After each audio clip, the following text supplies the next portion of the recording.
Welcome to the thrilling Isle of Man TT, a legend in the world of motorsport. The Isle of Man Tourist Trophy races, better known as the TT, commenced in 1907, making it one of the oldest continuous motorsport events in the world. For over a century, motorcycle enthusiasts have been drawn to this tiny island in the Irish Sea. The race, originally set up for touring motorbikes, was a test of man and machine against the challenging, winding roads of the Isle of Man. The first TT races were held on a short course of about 15 miles, but by 1911 the event had moved on to much more demanding Snaefell mountain course, a grueling 37.73 mile track that's still used today. Despite the joy and excitement of the TT, it's also got its share of tragedy. The race is notorious for its danger, with over 250 fatalities recorded since its inception. Yet, it's the very challenge and risk that draws riders to the TT. From legendary riders like Joey Dunlop to modern champions like John McGuinness, the Isle of Man TT has become a battleground for the most daring, writing and enduring tale of courage, speed and passion.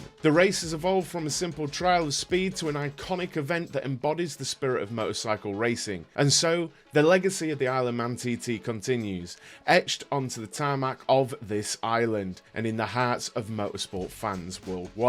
We've recently seen the release of the TT Isle of Man Ride on the Edge 3. The previous two installments of this game were received to mixed reviews, though personally I love the challenge of the full Snaefell course. Generally, when people mention sim racing as a term or a genre, they mean four-wheel titles like iRacing or Assetto Corsa Competizione. I think it's high time titles like this are included within that umbrella. I think certain incarnations of the MotoGP franchise, Rims Racing, and now this deserve to be considered sim racing. They're certainly very challenging when you turn off all of the assists. There are, of course, going to be comparisons with other titles, like MotoGP or the Ride series of games. For me, Ride 4 always lacked a little something. It was and is good, don't get me wrong, and I look forward to Ride 5, but I feel the general handling model on offer here is better. I've also seen people asking if they should wait for Ride 5 instead of buying this. The way I see it, the Ride series is like Gran Turismo. It offers a huge selection of bikes within a nice selection of tracks. It's really good for what it offers. Then you have this, which is focused on one thing. I personally absolutely love the challenge of taking on the TT course. It's almost unmatched.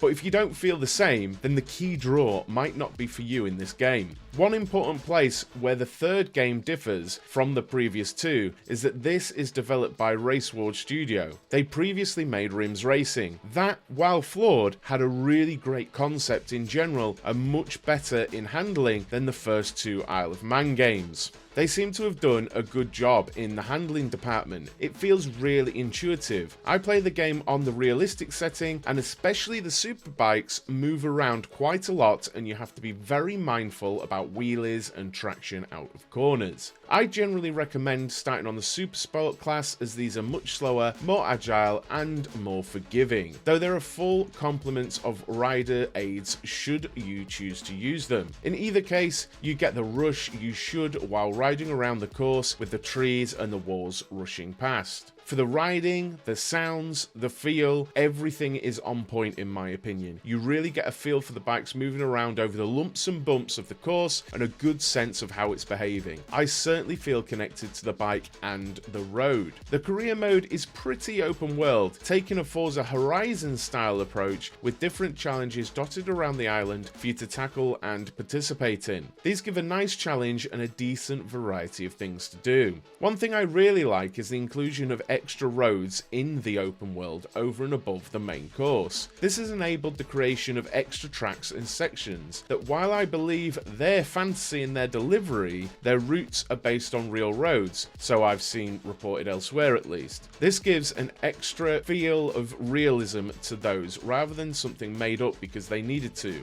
They very organically join the main TT course at junctions and roundabouts and feel as though they should be there. If you're still watching at this point, please do consider subscribing to the channel to see more sim racing related content. Also that like button so I know that you want to see more Isle of Man TT content. Now, unfortunately, there are some drawbacks around performance. I bought this game for the PS5. In dry weather, the performance is largely absolutely fine unless you're ripping through a particularly densely wooded area. But for me, I can't ignore the fact that in rain conditions, in those same wooded areas, performance absolutely tanks for me. I get a lot of frame drops, stuttering and tearing. The environment and objects also pop in at really close distances, and this can be really jarring. To be fair though, at the time of recording, they have announced a patch, but it doesn't cite these issues specifically, so I'll be curious to see if they address it. I've been playing this on Twitch and I've had people telling me that it's my PS5 at fault, that my PS5's dirty, that they have no issues, and all I can say is no other game on my PS5 does it. I certainly have a game issue, not a hardware issue. These performance issues are the only thing not making this a total home run for me. I'd be super interested to know how the game is performing for you